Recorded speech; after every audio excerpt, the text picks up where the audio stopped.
Welcome to another episode of the Joced Out Podcast. I'm your host, Joe. You know me, Trent. We got a couple of guests on here. First, we're going to introduce another founder, our CEO of Joced Out Entertainment, BigJoce, as he's called now. And then we also got the Sandman, all the way out from San Diego, which he's from New Orleans. Our two partners from all. Yeah. So we're gonna appreciate y'all for tuning back in. Thank y'all for watching. It's gonna be an exciting episode, so stay tuned.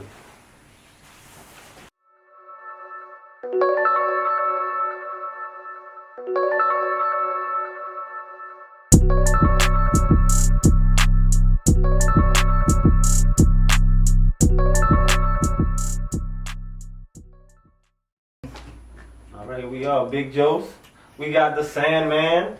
How y'all boys feeling today? We ready to Joce. Oh yeah, ready to Oh yeah. You in the right place. Yes, sir. You in the right Yes, sir. place. Handshake. Oh yeah. Yes, sir. Handshake. Appreciate y'all boys are coming on, man. Yes, sir. This is a dynamic. This is a trio at one point. Now we all in different spaces of the country now. So where you at with it now, T? I'm in San Diego, bro. West Coast. Where you at with it now? I'm on the East Coast. He's in the East Coast, up north, in the freezing cold. Ain't never left. And I'm back home right now. But I'm gonna meet up with you in NY.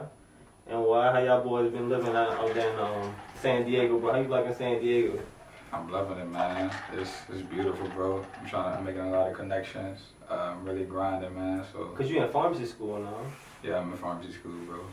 Trying to make them moves, bro.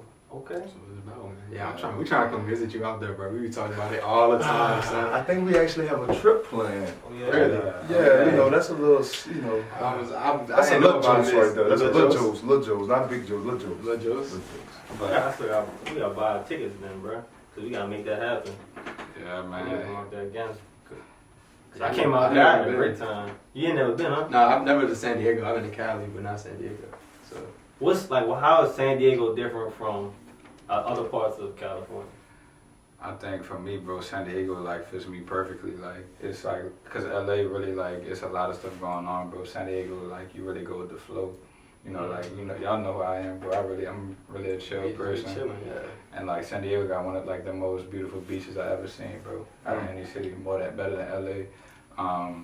So yeah, bro. The only downside of San Diego, I would say, bro, is the black people. It's not a lot of black people out there. Yeah, bro. I mean, for real, though, so what we trying to recruit more black students to the school. So, trying to get that going. But yeah, bro. That's big time, man. If y'all trying to go to pharmacy school, medical school in San Diego, hit this man up, the Sandman. Right. He help you get out there.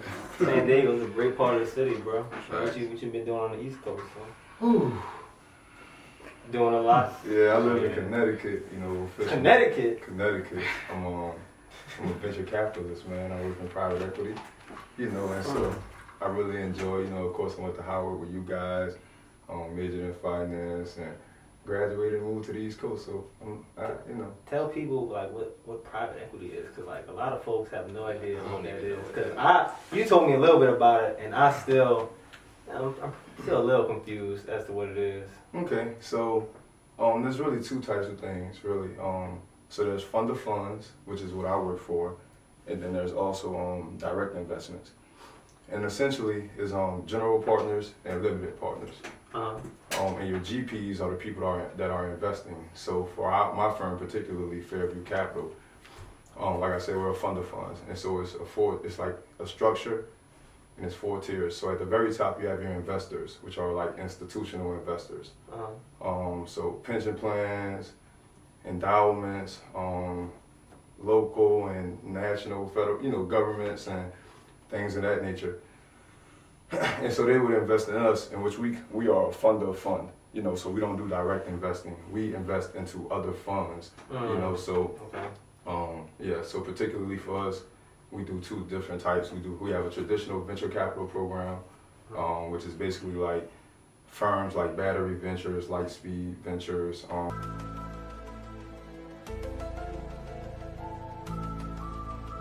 Excel Partners, etc. And then we have an emerging managers program, which is really focused on diverse managers. So, they might have, can't say client's name, but we'll have a client and they will give us some criteria on how they would want their money invested. Okay. And then we would do that into diverse or emerging managers in that case. And then from there, those managers, those funds, the emerging managers and the venture capital funds, they invest into the other companies, the private companies, so like the Zooms, the Ubers, the Lyfts, that's how we get our returns. So 4 tiers, like general partners, and then we would be considered limited partners to our general partners, and then we would become the general partners. That's how it works. I got you. That's a good explanation for the people that don't understand private equity. It sounds like you were speaking a different language, bro. I ain't even but yeah. But so how you got involved with the Joced Out Entertainment, man? How you tell them a little bit how you got involved with us, man? Starting this brand here. Man, I forgot. But honestly, I think I FaceTimed Joe during the first recording of the first podcast, and I told him that I was looking to do some other endeavors outside of my job, outside of work or whatever. And then here comes Trent pop up on the phone. He talking about, oh man, I'm doing it too, we about to move in New York. That's basically what happened. That's basically it was like, what we happened. was like over here planning something, I think. Like, I don't know if we were shooting it, but we was like talking about it. Editing like the first one or something like that. Yeah, and Trey just happened to call. I called and I was like, man, y'all the business yet? Y'all talking about all this podcast and y'all ain't do the business, and I was like, nah. And that was like a huge part of like getting it started too. Like once we like brought you in and you was like setting up the trademark and the LLC and everything, and it became like a legit thing. And like having that was just like, all right, now we really gotta do this. Like, cause before we were just kind of talking about it, and I was like, all right, we full fledged. Yeah, like we really into this now. Yeah, so we not stopping now. Yeah, that's how it started, and Facts. And then once we get up north, and then we connect with Charles too. Cause Charles is the last part of it. Yeah, it's Charles, 3/4 of it. We still missing one, but we gonna link up as soon as possible. Yes sir. So boom, we went from St. Aug to where we at now. How y'all feeling, bro? Like y'all missing home yet? Cause y'all been away from home for a minute now, especially you, Tyler. Nah, man, I don't miss it. Well, fuck you. Like damn. What you mean? You don't miss New Orleans, bro? Look, man, I miss it, bro. But like, I don't miss it to where I need to come home all the time. Cause it's just like I'm trying to take bits and pieces to where I'm trying to go eventually. Like I love New Orleans. Like I said, after I graduate, hopefully I could come back to New Orleans and open up my own business across different parts of the city. But like I said, bro, you grow as you move away. Like, you grow as a person, you grow as an individual. Mm-hmm. So that's what I'm trying to do for real. That's why I keep moving. I keep trying to network, like for real, bro. Like, that's the game. Mm-hmm. Anybody that's trying to go into any type of graduate school, it's all about networking. What grad school you go to again? Man, I go to UCSD, man, University of California, San Diego. Ain't that like a top? Yeah, ain't that top tier somewhere, huh? Yeah, top tier pharmacy school. That shit, I heard that's hard to get into. Yeah, man. Nah. It's straight, man. It's straight, bro. But like I said, though, like Joced Out. Like I said, though, like anywhere you go, bro, you gotta have them connections, bro. Like that's the main reason. So important. Like of course, everybody, all of us did good in school, bro. But it's like if you don't have the connections, you can't get nowhere. Real talk. So yeah, man. What was that saying, Trent? Like relationships more important than currency or something like that? No. Yeah, relationships are more valuable currency than money. That's what Kanye was saying. Facts. And that's true. It's really true. Because your friends, like the people you know, they're gonna look out for you. Like the people at the top, they don't get them jobs because they went to the best schools and they had good grades. Except the contradiction is that the value systems linked to relationships can't be currency. Right. So I don't know. It's not like a physical currency, but just meaning like as far as it's more valuable. Yeah, it's like a conceptual. It's worth more. Yeah, right, exactly. It's just worth more to like the people you know. Mm-hmm. That's gonna, like I'm saying, they're gonna give you. That's the people that get the jobs at the top. They look out for their friends. You know what I mean? They're not true relationships is true power. Yeah, exactly. So exactly, man. What question Oh, my bad. I swear I didn't mean to do that. My bad. We can cut that out. My bad. Nah, he was just talking about relationships like at school and stuff. That's how we got on that. But yeah, I always say that's the most important part of going to school is like the people you share the experience with and like the relationships you grow and build. Yeah, definitely. Not even if you're not in school, bro. Like, you know, you gotta, even if you're not in school, you gotta like look out.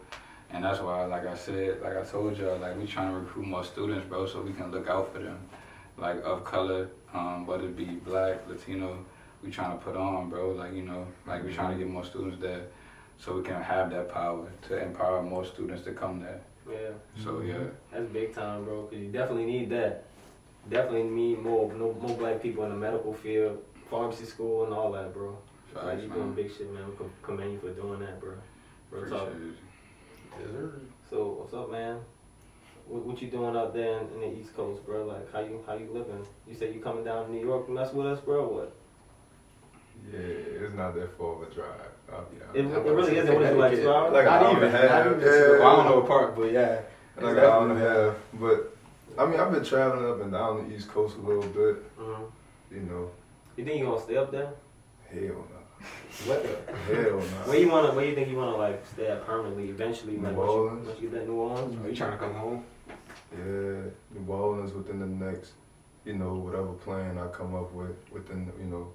So it's gonna be, but my final destination probably is New Orleans. That's when I'm gonna build my, you know what I'm saying, my mansion and I'm coming back home. So I'm going to buy 100 acres somewhere in New Orleans, you know what I'm saying? And me and my big brother right there gonna pick out what we want to do, what farm, and what we want to do with the land and how we want to cultivate it, what centers. But that's where I'm gonna start building. And of course, I want to buy the neighborhood I grew up in. You know what I'm saying? We're gonna buy parts of the 7th Ward. You know, really, that's gonna really be our foundation. But just putting on for the city, man, because it's not all about the money.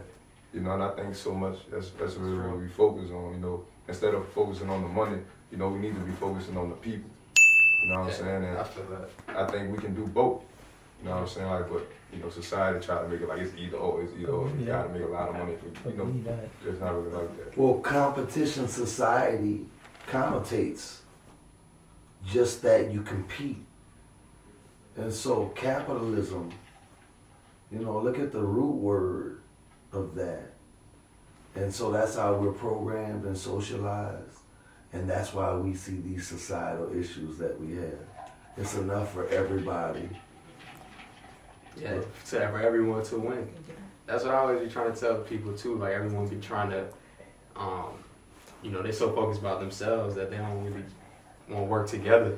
You know, the crab in the bucket mentality. Like you want to pull everybody else down so you can get to the top, but it's like no, like it's enough money, it's enough space, it's enough whatever. Like for everyone, like and you just gotta work together. So. Hey, I want to say something, and don't edit it out of your show. I'm amazed by this. The last time I sat in a room with this many intelligent, positive young black men, and the vibe was so high, and it was high, upper chakra energy. This was a long time ago, man. Hey, I appreciate that. Enjoying this. I appreciate it, man. Positivity, That's bro. what we trying to do. Really enjoy this. We trying to get more and more people on the podcast, just uplift everyone else. We gotta get you on. We were just talking about that before, but seriously. Yeah, we got you on. This is a testimony to that purple for show. Yeah, we trying to put You know what I'm on. saying? Like, 2600. To Howard, to St. John, to y'all parents. yeah. Oh, yeah. I was just about to say, going back to Howard, when we got there, you know, that famous trio, you remember how we was when we stepped on campus? So we're gonna pull that picture up for You y'all. gotta pull the picture up. When we went to campus, we was famous. They was like, oh my God, y'all are the boys from Twitter. Y'all really hang together. Y'all really from New Orleans. Yes, we are. Yes. Say yes. baby. Not say baby. I was like, No. no. We still ain't rocking with it. yeah, man, but We could have exploited that if we wanted to. We could have, but that ain't really how we did. You know, we were ourselves and went our separate ways and had our own experiences as well. And it was a cool time at Howard. Had you exploited that, you'd have been stuck in the same cyclical things that you see the others in. That's why you're different. That's why you're on your own plateau. Really? Real. How was your Howard experience, Tyler? All over the place. I know Howard is definitely a roller coaster. Howard is definitely a roller coaster. Man, this isn't Joced Out, but Oh, what is talk about that T? nah, man. Tell them the real. Tell them what we really did. Don't hold back. I knew saw Petey on here. He wasn't holding back at all. Yeah, I saw Peter on there, but nah, man. Like it was good, man. Like for real though, it was good vibes. Like I'm thankful. Like I went to Howard for sure. You know, it was a learning experience for me. But like St. Aug and the combination of going to Howard, you know, like if you don't capitalize off that, something wrong. Like, you know, like to be honest with you, that's free game. Like to grind to where you want to be.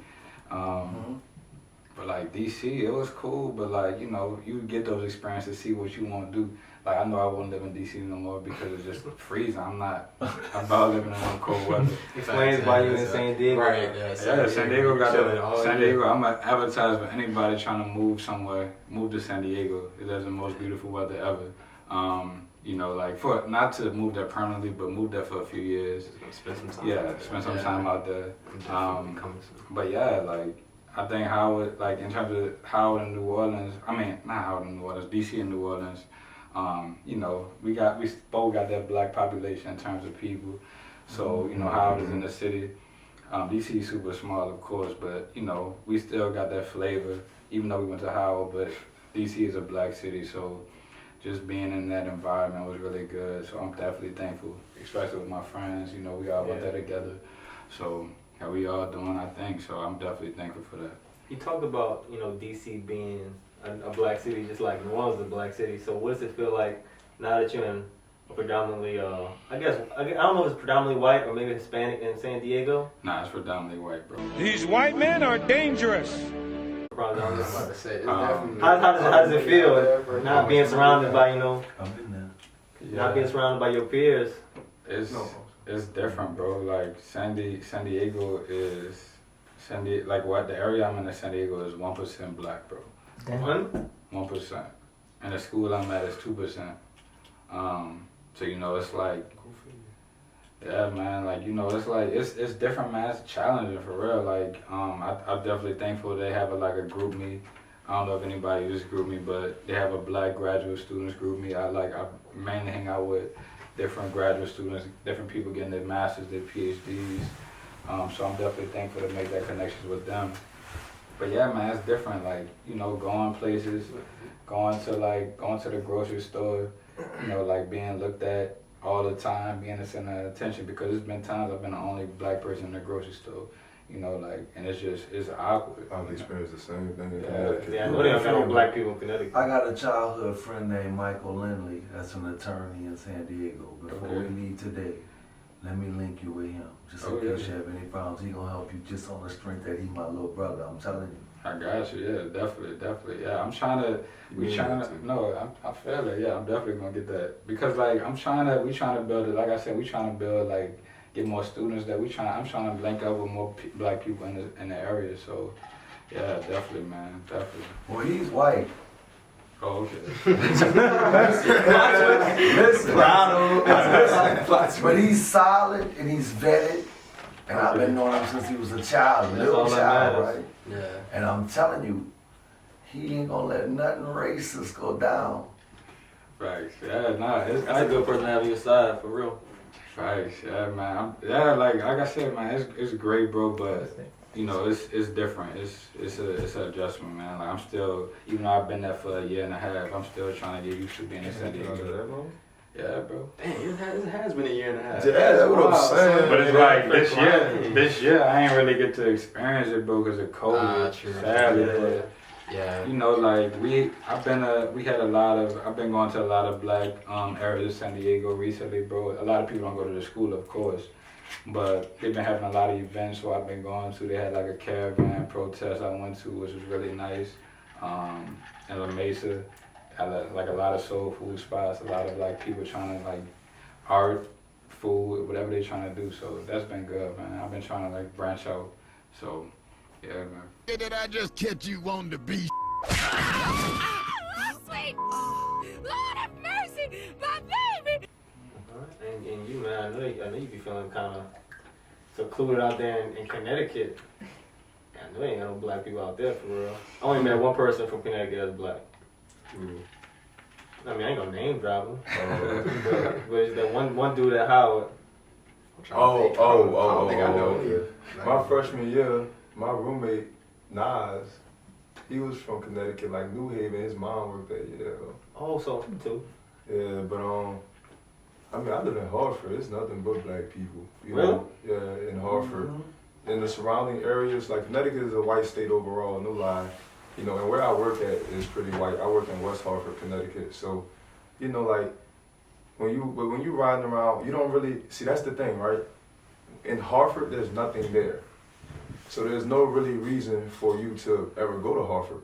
It's like somewhere where they pretty much dump the black folk at this point. Unless you live there. Well, Hartford get real grimy like the Ninth Ward though. Right, exactly. And then so like you have those two main streets. You have Main Street and then you have Albany Avenue. And those are the two main strips in Hartford. And then like, you know, as you start to go into the outskirts, you'll see like, you know, Bushnell Park and things like that downtown. But I mean, it wasn't that bad of an adjustment where I live, but I would say more so like working and just being around, you know, my job and, you know, because I never really had a job before. So Yeah, that's true. it was different just, you know, being somewhere and then, you know,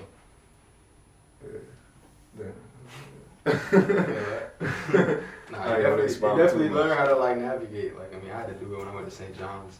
I mean, St. John's was really diverse though. I don't want to make it seem like it was like super white, but it is actually one. I think at the time it was like the second most diverse school. I don't know how they come up with the numbers, but that's what they said.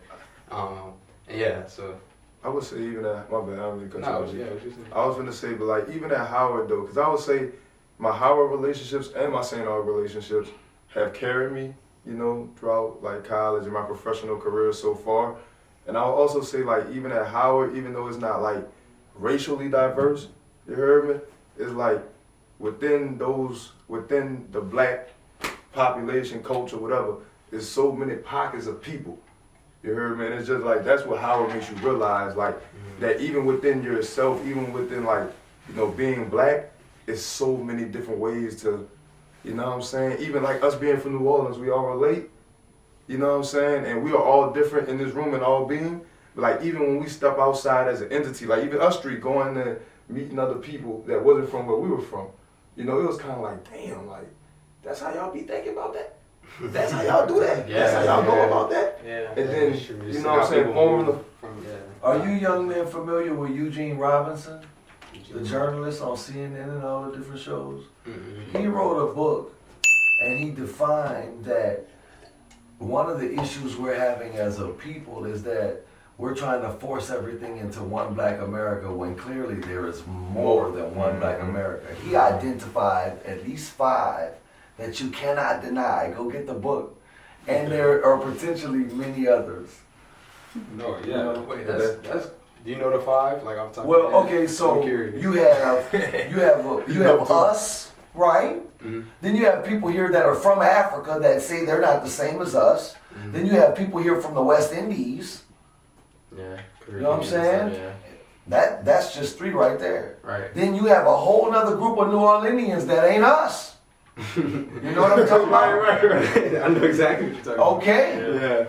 Yeah. So he identified 5. That's interesting. I gotta check that out. And then hinted that there are potentially more. But it's definitely more. And so we don't have the Yeah, same sure. interest, all those groups. And that they try to group everyone together like the whole. But people don't do that. not even them though. You can't say them. Even we do that to ourselves. No, that's what I'm saying. Oh, okay. Well, I said they, but I was meaning like. But like us, like even us, like that's horrible. Like even for us to go to Howard and be like, we can't recognize that within being a black. And I learned this honestly. I learned this from women. Like, you know what I'm saying? Like and we were talking about this I think Christmas was yesterday, right? We were talking about this on Christmas, like how he grew up in a matriarchy. You know, so like the people that raised him was women, and I grew up the exact same way. And so that's why when he saw me and he was like, I was 15 and he was like, damn, you already 5'10", you looking like this, you whipping already, you know, you doing this. I see where you coming from, and so I see that, you know, the strong black woman that you have in your mama, and I see how other people are trying to help you. Okay, let me be that man in your life. You know what I'm saying? And so I was raised under women as well, and just, you know, it was a woman at the end of the day that helped me understand, like I said, different pockets of black within black. Yeah. You know what I'm saying? And then even within us, it's different. You know what I'm saying? So everybody different. You got the 9 ball, you got the 7, you got the 8. You got. Well, when it comes down to being within us as just New Orleanians, that comes from an oppression of generations before us already preparing us. See, I went to St. Augustine with the same polos on, fresh cut. I ain't had to wear no uniform, and we were well groomed and everything. Yet y'all still fighting for a legitimate place at the table as articulate and well spoken and well groomed. And so what y'all need to be doing right now is being unapologetic and just kicking their asses in them classrooms. And I'm not gonna discount you because I know where you're at in San Diego, and sometimes you make allies to get where you're going. But Brown don't care for black like black be speaking for brown. Right. I just want to make sure you understand that before you go in and Oh yeah. I'm gonna speak on that. Like I definitely agree where you coming from. Like for me, I told Jordan Traders, like for me it was 2 out of I was the only black male in the whole entire pharmacy school last year. Congratulations, sir. I appreciate you, but shake my hand. But yes, sir. Like I've been working since I got out there, like for real. Like I've been we just chartered an organization for minority pharmacy students this year. I'm about to I'm working with other students, but I'm about to be heading it. But we about to be working in Southeast San Diego, specifically with black schools. We about to have high schools. We about to have them like basically filtering into our school. Not even just filtering them, but mentoring them, tutoring them. If they want to go into the medical field, they don't have to go into pharmacy. They go to medical school. They can go to get their PhDs, whatever they want to do. But we trying to empower them, cause I feel, for me out there, I feel weird. I'm out there like an outcast. Yeah, I'm an outcast. You talking to somebody who walked your shoes 30 years before you, when it wasn't so structured and nobody was trying to hear it. And I've been kicked out of everything that you're still in. I made all the entrance exams, and every time it came to a contradiction regarding race and I stepped up, I was ejected. So I'm happy to see y'all, really. And my job now is to make sure that I tell you everything I saw. Yeah. I got a lawyer I'm about to call. I'm going to tell him exactly what you said and the perspective you presented it in, and I'm gonna say, man, I need you to get every lawyer you know to help these black children in San Diego. Watch. I definitely appreciate that. Like we trying to look out, because it's not acceptable to only have, one black male in the whole school, but we working on it. So like I said, we gonna what the hell? Well, you wanna be real? Mr. Purple couldn't get in Tulane, and he from here. And I know plenty of professionals in from Tulane, master's degrees right now, functioning in New Orleans, that ain't smart as Trey. Okay? I got you. Yeah. Now Trey not just you street smart and book smart, bro. Like I appreciate you, bro. Like for real. Right, man, you had to tell my tongue though. I'm talking like you. You the one that be doing We Joced, man. But yeah, man, I would definitely appreciate that for real. All right, you got that. Yeah. And you know what? That's coming with he my little brother for real. Cause he was little and I looked out for him. So I'm coming with heavy pressure too. Like, man, look, one of mine, I need you to look out for him. He's doing something real positive and go listen to what he's saying and help him do that. Facts. Watch. Definitely. Give me a real Howard story, Tyler. You came in here talking. Let's get to talking about some of these Howard memories. One of the things come to mind is, of course, I guess that might be the first Jovember. So that was the first one, right? And we had a mansion party, all out the way. It was supposed to be in DC, but where it ended up being somewhere like Maryland, 30 minutes away somewhere. 40 minutes away in the freezing cold. We was out there, deep too. Deep. In the Uber XLs, big Suburban, pulling up. And all I remember is we get there and we see people we know immediately and just drinks your way. But like, see, I wasn't drinking at the time because I was on a bet, right, with my Oh, dad. yeah, I remember that. Was the bet like 5 years? Yeah, so he bet me at 15. So, what are you finna say? He bet me. I don't know what you're gonna say. Trey nervous. Yo, alright. So my dad bet me at 15 that cause I used to play ball, so he always said you need to stop drinking all them sodas. Like that's why you're short now. He said, "Well, you sure?" And I'm like, damn, I'm like 5'2". It's like I wasn't that short. I might have been like 5'4" in like freshman year or something like that. And I'm like, damn, I can't do nothing at 5'4". So I stopped drinking. He said he was gonna pay me if I stopped drinking for 5 years. So I didn't drink no soda, no alcohol until I was 20. And I did that. Yeah, you did. You really did that. I would say too. You really like, did that shit on camera. Hey, anytime there's money on the line, I'm gonna get that. Yeah, because there was definitely times at my house where you could have had it, and your dad would have had no idea. What's up with that first No one? question. But yeah, so we was at the party though, and I don't know where these dudes went. As soon as we got there, it was gone. like that. And the next time I saw them, they on their ass. Yeah. Like, Wait, That was a great story. wait, how much? Yeah, how much? I had a great time. What happened I don't know in too much between about these dudes. getting there and them being on their ass. That's what I'm. How We gotta gonna get into details, but like how much time passed? Like you were gonna say like, Bro, it was no time passed, bro. We walked in there, we saw one person we knew, and that's all it took for these niggas to get fucked up. Man, look at this. I got a story there, so nobody won't get into no dirty details. Right. yeah. So we're gonna get back into Tyler. Huh? I said somebody did get their ass whooped out there though. I got to ask what. Yeah. I remember we was about to leave. We was about to leave. He trying to get Tyler. Yeah. So look, right? Trifecta. You know what I'm saying? My man Joey wasn't in the story for whatever reason, freshman year. I was studying. That boy was face. Yeah. That was Saturday, man. You wasn't studying shit. So that nigga did. I used to stay in the library, mom. So look, right?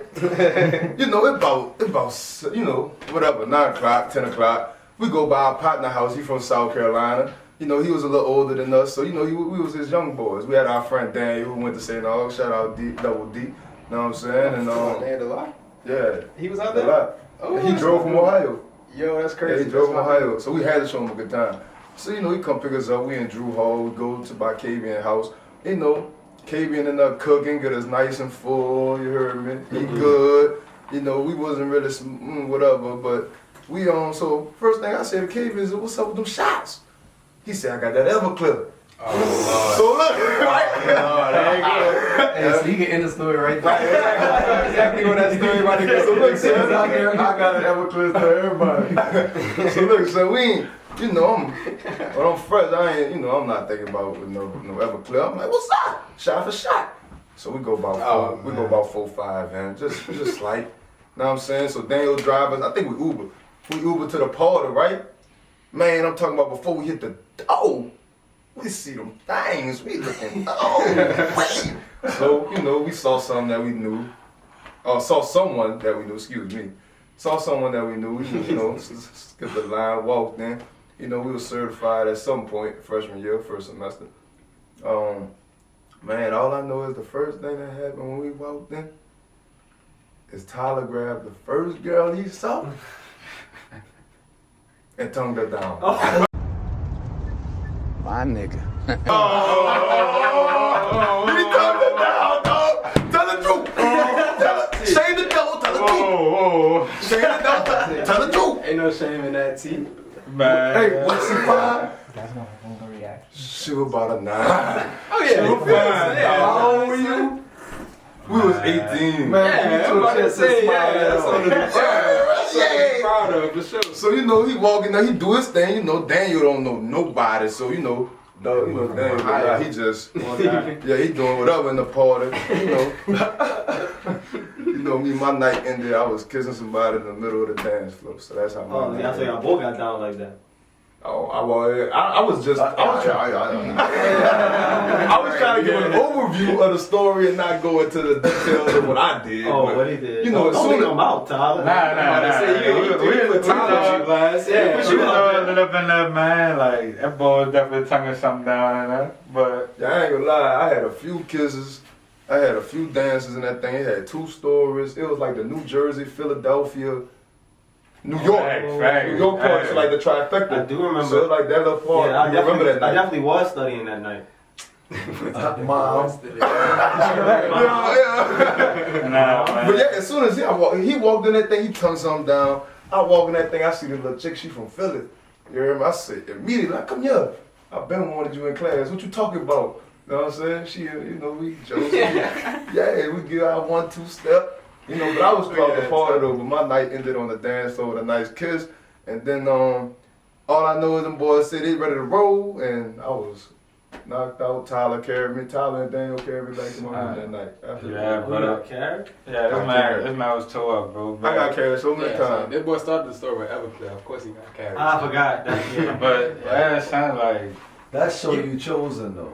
So what you was doing that that cutting up like that and still graduated with good grades. facts, definitely. But yeah, I was drinking that Oh, Everclear Lord, I too. was cutting up. Let's get off this one. Oh, podcast. Oh, I got another house story. Hey, sell it real quick. We still here. So the camera's still All right, rolling. man. All right, man. I ain't gonna act like I ain't a dog. 4 So minutes. look, You got I'm gonna tell y'all this. Oh, I got 4 minutes. So look, boom, right? So I was at the crib with my old lady. She had pissed me off, right? So I'm sitting there like, man, what's going on? Man, so I take this other chick. Where you at? With the low. You heard me send that low. You know what I'm saying? She sent that low. So I went to the low on my old lady Uber account. You know what I'm saying? Pulled up to the low. I'm in the bed. You hear me? I'm about to 1-2 date that thing. I don't even know what that means. No one knows what it means, but it's provocative. No, it's not. It's Gets gross. the people going. Know what I'm saying? Whatever that means. I'm about to say what that means. Whatever that means. You know what I'm saying? That's for your imagination. Okay. Yeah, figure that one out. that one. Figure that one out. 1-2 date that thing, you heard me? I got an idea. And then once we, you know what I'm saying? I look at my phone, it's about 12, 15 missed calls. Oh, Lord. You know it's my old lady. So I'm instantly, oh Lord, show us. I run up out that thing. I'm in the middle of the hallway like, hey, what's going on, man? I'm by my partners. She talking about, nigga, no, you not. You over here, walk the boat. You hear me? She slamming doors, elevator opened up, you heard me? Oh, man. Man, essentially, dog, my big scary ass. You heard me? I ran clean up out of shorter room, called the Uber back on my old lady account again, went back to the dorm, you heard me? And I was like, damn, you really was finna come? She said, no, I just did that to scare you. She got you. That was it, but I broke up with her that night. It's a wickedness. It's a weakness. Damn. All right. So that's the end of the story. So yeah, I'm a dog and I broke up with her, but you know, Hey. I was a freshman, man. Oh, I was a sophomore, but it's okay. So, hey, you was young, bro. all about growth. All about growth, man. Look where I'm at now, man. Private equity, man. My man in pharmacy school. Yeah. You know what I'm saying? Couple of businesses we doing. We got some LLCs in the works. You know, what I'm man. saying? We does this, man. He a CEO. Joced Out Entertainment. BiggJoce, man. You know what it is. BiggJoce. We out. That's what they call him. The BigJoce. So yeah, bro. But I think it's a good time to end it because we can do this shit for 12 hours. Hey, bang on the camera, son. That's what you gotta do. Gotta break my neck, son. But yeah, son, appreciate y'all boys coming on here. I know y'all gonna see a lot more of Trey. Tyler gonna be a little bit harder to get a hold of. He be out in the family and shit. All right, so it's over. So I'm going. Yeah. Hey, appreciate y'all boys, son. Love y'all, boys. Hey, y'all be sure to check out the playlist. They gonna have these boys, let's throw some songs in the playlist for y'all. Yeah, he got him back. Son. He got my- Yeah, we had to do the Appreciate y'all boys for All right, coming, man. man.